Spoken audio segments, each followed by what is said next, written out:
Hey, this is Henry Sanders for another episode of Real Talk, and I have someone I'm honored to have here, a good friend. Why don't you introduce yourself, sir? Hey, thanks a lot for having me. I'm Mandela Barnes, Lieutenant Governor, and I'm just excited to be here. I'm excited. The first black lieutenant governor ever in the state of Wisconsin. No pressure? No pressure. No pressure? No pressure. How you feeling, man? How you doing? I'm having a wonderful time. Yeah? It has been exciting to get across the state, talk about issues, and share a perspective that, a lot of people haven't always understood. But being in this position makes that, not necessarily makes it easier, but it gives the access to, areas that have not always been able to hear it or haven't always thought about it or been conscious about, what it's like to grow up in Milwaukee, what it's like, to be a younger person too. I mean, youngest person in statewide office. How old are you? I'm 32. Oh, good Lord. So you are young. I'm the youngest lieutenant governor in the country, Okay. in the nation as well, which is another perspective that's necessary as we have conversations about the future of the state, conversations about the future of this country, and how Wisconsin can be a leader. Mm-hmm. When I ran for lieutenant governor, the one thing that traveling 72 counties, big state. Yeah. But I also remember that I learned how everyone was hurting. It wasn't just a black issue, this wasn't a Latino issue. Like everyone was hurting. I say it all the time, man. And everywhere. So that opened my eyes up to the state of, one, how beautiful the state is, right? You fall in love with the state. Yep. And you fall in love with the people. But there's a lot of real pain, right? So when you ran for lieutenant governor, what did you take out the most for running? That's a good point. People all across the state are dealing with some issues, and so many times we used to get trapped in these regional battles. It was whether it was the last administration that really exacerbated that, or really stretched that out, or even intra-party politics, where they'll say, "Oh, well, somebody from Milwaukee or somebody from Madison." Well, look, it's about understanding how everybody in the state is having a rough time, and how do we come up with solutions that benefit the whole? How do we present our issues in a way that people can understand them, and like they're bread and butter issues. I mean, access to healthcare is a big thing. Water quality, huge issue across the state, and in education, of course. And people want to know ultimately that you have their best interests, because for so long, politics has not been their friend. It has not been the friend of the average person in this state, in this country, for people who aren't very wealthy, for people who aren't super connected. They've had a hard time having needs addressed, or even having someone who's willing to sit down and listen and take their issues seriously. And it's been a real problem, right? Like I don't come from some political family, right? My family's not like rich, like we're just regular people. Both my parents are union members. My mother's a retired public school teacher. My dad worked on an assembly line. And that working class perspective has not always had a presence in government. And we have a lot of legislators with working class roots, working class backgrounds. But, it takes a certain amount of time commitment. And I recognize, what I was able to give up to run for statewide office. Not everybody has that luxury, right? And, I say that as a luxury. To some people, it's just pennies, right? But I saved a little bit of money up. So, I had to take a leave from work for a year, which was very difficult. Still paying for it now, but everybody's not able to do that, and I do understand that. However, even having gone to school in the city of Milwaukee, graduating from Milwaukee Public Schools. What school did you graduate? Marshall. Marshall. Okay. Went to Marshall. One of the most maligned school districts in the entire country, right? That is a perspective that I value, and I think ultimately it has been one of the most beneficial components to not just the campaign, but to my style of governing, my style of outreach, the way I have conversations with people. That's powerful, right? So when you're traveling, especially for people from not Wisconsin, right? So you know this, right? For people in Wisconsin, it's like there's a black guy, LG, in Wisconsin. How does that happen? So explain to people from outside the state about Wisconsin, who think that Wisconsin's just a bunch of country folks who don't know nothing and all racist, right? That's not true. Yeah. Right? So how would you explain that to people about what Wisconsin is if a person of color wants to know about Wisconsin? So I did 5 years explaining that when I was in school in Alabama, because the first question is black people in Milwaukee? I'm like, first of all, we're in Huntsville, Alabama, and I went to A&M. Okay. And so there are more black people in Milwaukee than total people in Huntsville, which is a point I had to make all the time. But this is home.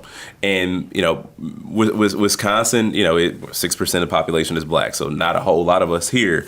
Understood. But when it comes to politics, you look at, we're a very interesting state politically.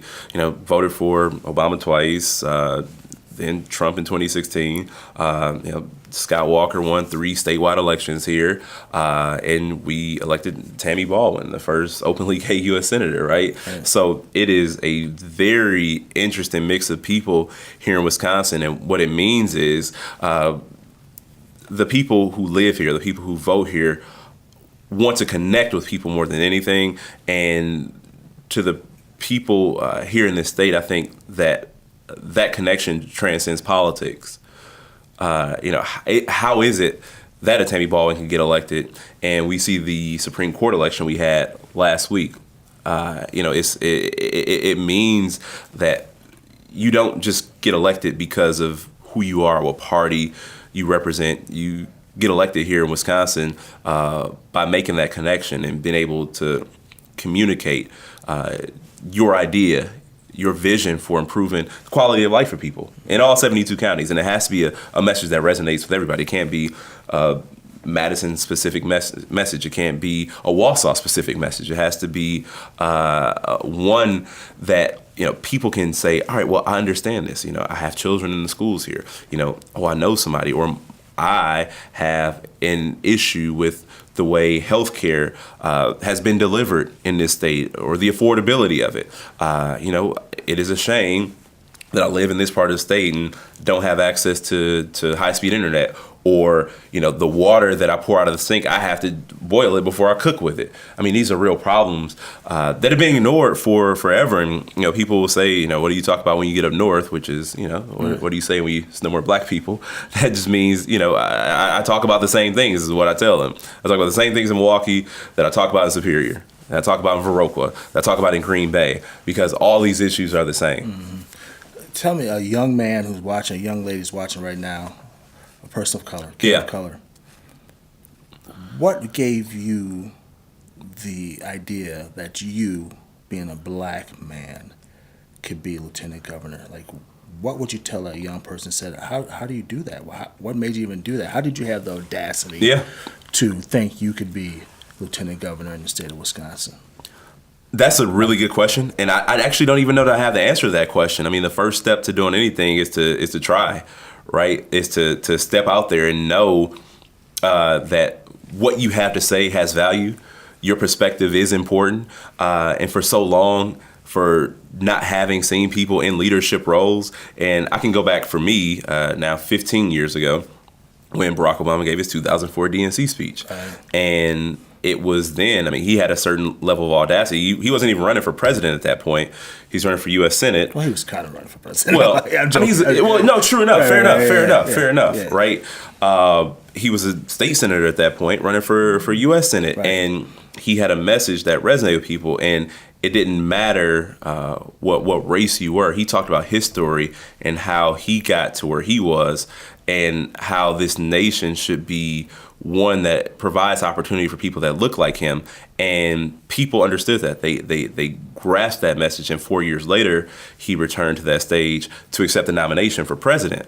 And there was nothing like that before. Mm-hmm. Like, that hadn't happened. There wasn't, Jesse Jackson before, but Jesse Jackson's campaign didn't compare to Barack Obama's campaign. It's totally different. And so seeing that was an inspiration even to just get involved in politics. But to run for lieutenant governor, it's one of those things where it's like you have to have a certain level of audacity. And I felt that, not just personally, but I know people, we all know people who've been left behind by a system, who've been left behind by politics that doesn't favor the average person. And there are more regular people in this state that share an experience like mine than people who share an experience of a person who's lived a more exclusive lifestyle. I'll put it that way. Right. Whether it's through wealth, whether it's through political connections that have taken decades to amass, and knowing that we could have open and honest conversations with regular people, with real people, and not have to try to twist and bend and try to figure out what is middle America thinking, what is working class Wisconsin, what are their thoughts, what are they thinking, and obviously campaigns are about listening, or should be about listening, but at the same time they should also be they should have some level of relativity, right? Like I can go to whatever neighborhood in Milwaukee, I can have that conversation with someone. I can go to, again, Stevens Point, and have a conversation with somebody who's working in a paper mill or whatever, and talk about why the middle class is in decline, and talk about my grandfather's story, who moved here, to Milwaukee for a manufacturing job. My dad, who worked at a plant, like I said earlier, and I can have that real conversation, and it's not just it's not like just coming up with a solution on the spot. It's knowing what that way of life was before, or what it is now, and what it could be, and being able to talk through that with a person. So that I think that's ultimately what made me decide, like, yeah, I should go for this. Change a little bit. Yeah. What books are you reading? I am reading this. It's a graphic novel about economics. It is. I know, right? And you see my face. I'm like, what? Yeah. And in the Kindle bookstore. I'm not trying to plug Amazon, but at the Kindle bookstore, they have this graphic novel, A Guide to Economics. It takes you from, the very beginning of the concept of economics, whether it's from the Greeks, and then it's transitioned into the church, where it was more of a theocratic way of life, and how that transitioned, and what it means to, any economic theory is covered in this graphic novel, and it's very entertaining. You enjoy it. You smile. I know, I do, man, because I haven't finished yet, and I'm thinking about going back, and when am I going to read the rest of it? But it's good. There are a couple other ones they have too, but that's the one I'm reading. So generationally, you're 32. 32. I'm 45. Mm-hmm. LeBron, Jordan. I mean, so that's the thing. I'm not at that generation. I'm not at the LeBron generation. I'm still Jordan generation. Mm-hmm. But LeBron's achievements, obviously, no person in their right mind could discount, what he's done for the game. But the thing about Jordan too. See, you sound like a politician now. I need. No, I'm definitely Jordan. Okay, that's what I need. That's not in question. Okay. It's Jordan. I need to hear that. It's definitely Jordan. I mean, you look at. Jordan made his teammates better. Okay. Around him, LeBron. I am a fan, dude. Like he bounced from team to team, and that. I think in a way that begins to diminish the legacy. Fortunately, LeBron is that good of a player, right, where it's not that big of a ding on his on his career. But at the same time, Jordan stayed the same place. He didn't lose in the finals. All right. LeBron lost in the finals. Like the Lakers aren't going to the playoffs. I have this argument all the time. My good friend Michael Johnson runs a Boys and Girls Club. Yeah. He sadly thinks LeBron is better.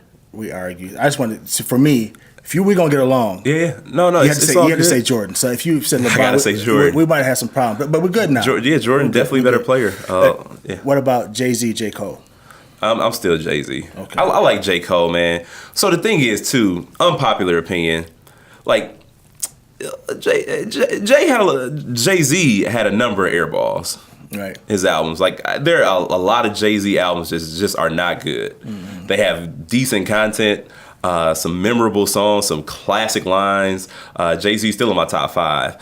But J. Cole has like some boring content. Who's your top 5? Who's your top 5? Jay-Z, Nas, Biggie, Pac. And it kind of fluctuates, but I'm going to put Scarface up there. Oh, okay. All right now. I'm going to round it out. You're going to write Scarface. Yeah, I'm going to put Scarface up there. Go for Scarface. Last question for you. Let people know about you and what you're doing in office now, and what you plan on doing as being lieutenant governor for the next couple of years. Yeah. So, again, I'm Mandela Barnes, just a child of Milwaukee, only child. My parents. This office of Lieutenant Governor, is focused on equity and sustainability issues because we have a lot of gaps that we have to close. Again, it goes back to having those conversations I have in Milwaukee to have all over the place. The disparities that exist. We have some extreme disparities: incarceration, education, economic issues. But as long as we have those deep divides, as long as there's a group of people or even a class of people, a race of people who are doing significantly worse than the rest of the population, it's going to impact everybody. And we can't get to where we need to be as an entire state until we work to remedy those issues. Helping, get into a place of equity doesn't disrupt anybody else's prosperity. It doesn't mean that you have to do bad for somebody else to do good. It means that we all need to share in the growth. And there has been growth in this state. That growth has been very unequally distributed. And again, those are gaps that we have to close to improve the quality of life for everybody. And that's why equity is such an important issue. The sustainability piece, look, you hear about environmental issues, and they are at the forefront, as they should be. I do personally believe it's a crisis moment, especially like in terms of where this planet will be in the next decade and the next 2 decades, especially. If we continue down this path, it will be a path of destruction. And we have to do more to mitigate the impacts of climate change. You see all these storms that are reaching epic level destruction. Right, communities are being ravaged by the impacts of climate change, flooding, hurricanes. Like a state like Alabama, hurricanes and tornadoes. Even the winters, the winters are getting colder because that's climate change. It's different. It was once a point where a polar vortex would be sort of a not rare occurrence, but wouldn't happen as frequently as it happens now. Now they're a lot. We kind of come to expect that every year around mid-January, and that's a problem. This is people are losing their lives because we have failed to do what we need to do to protect the planet that we're on. With that said, too, that's an economic opportunity for the state of Wisconsin in terms of generating our own energy, putting people back to work. And that is why we need to invest in renewable energy production, manufacturing, research. Technology that exists today is going to be different in the next 5 to 10 years. And we should be on the forefront of that research, on the forefront of that development, forefront of that manufacturing to improve the quality of life of people in this state and the country and the globe. Thank you for your time, man. I appreciate you. What's interesting being next to you here, you have so much passion. You can feel the passion you have for the state and that you're learning and you want to help. And so that's good to hear. Not always politicians go into politics for power plays, right? You can tell you generally you care about the state. You're just not a Milwaukee guy thinking about Milwaukee. Yeah. You really you're really feeling the state. I do, man. I love it here. Yeah, it oozes from you. I appreciate it, man. Interesting. Thank you for your time. Thank you. Thank you for another episode of Real Talk, and we'll see you next time. All right. Man. I appreciate you.